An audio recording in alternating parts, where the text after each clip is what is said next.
audience. I hope you are doing well by the grace of Almighty. Today we are going to read this book. This is our sixth day of reading this book as a part of our daily reading challenge. I hope you will like it. By the way, there are my money plants. Okay, let's move on to the book. This is 140 pages. Okay. That's not true, the boy said. I learned the alchemist's secrets in my travels. I have inside me the winds, the desert, the oceans, the stars, and everything created in the universe.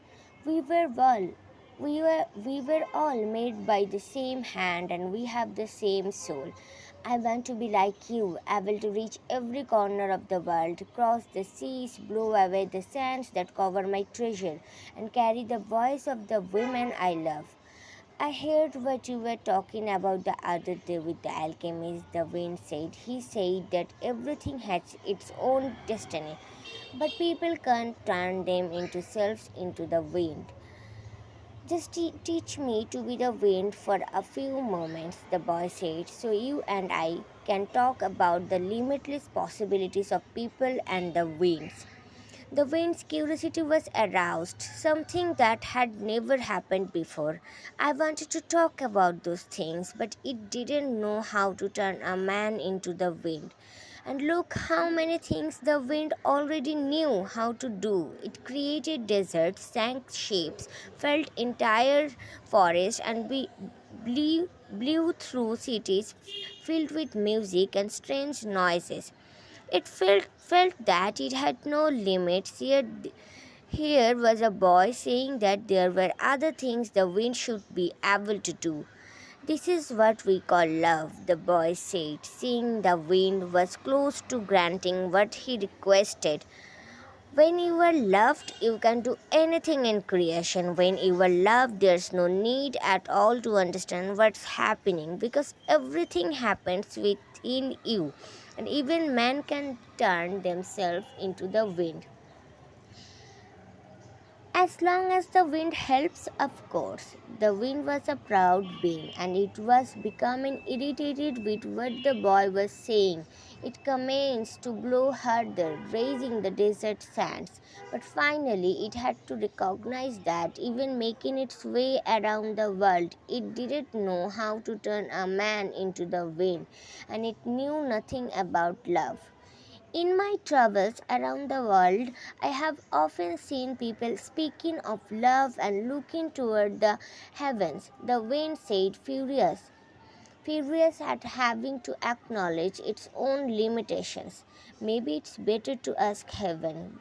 Well, then help me do that, the boy said. Fill this place with a sandstorm so strong that it blots out the sun. Then I can look to heaven without blinding myself. So the wind blew with all its strength, and the sky was filled with sand.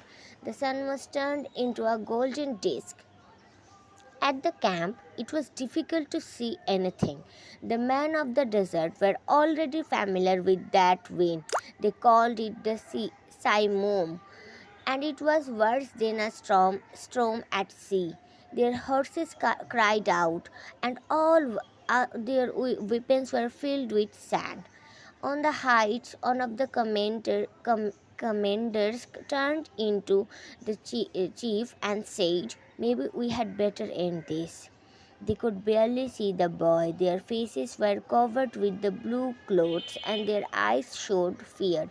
Let's stop this, another commander said. I want to see the greatness of Allah, the chief said with respect. And I want to see how a man turns himself into the wind. Let's move. Let's go to the another page because I really want to read the another page. But he made a mental note of the names of the two men who had expressed their fear. As soon as the wind stopped, he was going to remove them from their commands, because true men of the desert are not afraid. The wind told me that you know about love. The boy said to the sun, if you know about love, you must also know about the soul of the world because it's made of love. From where I am, the sun said, I can see the soul of the world. It communicates with my soul, and together we cause the plants to grow and the sheep to seek out shade. From where I am, and I am a long way from the earth, I learned how to love. I know that if I came even a little bit closer to the earth, everything there would die, and the soul of the world would no longer exist. So we contemplate each other, and we want each other, and I give it life and warmth, and it gives me my reason for living. So you know about love, the boy said. I know the soul of the world because we have talked at great length to each other during this endless trip through the universe. It tells me that its great problem is that up until now only the minerals and vegetables understand that all things are one, that there's no need for iron to be the same as copper or copper the same as gold. Each performs its own exact function as a unique being, and everything would be a symphony of peace if the hand that wrote all this had stopped on the fifth day of creation. But there was a sixth day, the sun went on. You were wise because you were observed everything from a distance, the boy said. But you don't know about love. If there hadn't been a sixth day, man would not exist. Copper would always be just copper, and lead just lead. It's true that everything has its destiny, but one day that destiny will be realized. So each thing has to transform itself into something better and to acquire a new destiny until someday the soul of the world becomes one thing only. The sun thought about that and decided to shine more brightly. The wind which was enjoying the conversation started to blow with greater force so that the sun would not blind the boy. This, this is why alchemy exists, the boy said, so that everyone will search for his treasure, find it, and then want to be better than he was in his former life. Lead will play its role until the world has no further need for lead, and then lead will have to turn itself into gold. That's what alchemists do. They show that when we strive to become better than we are, everything around us become better too.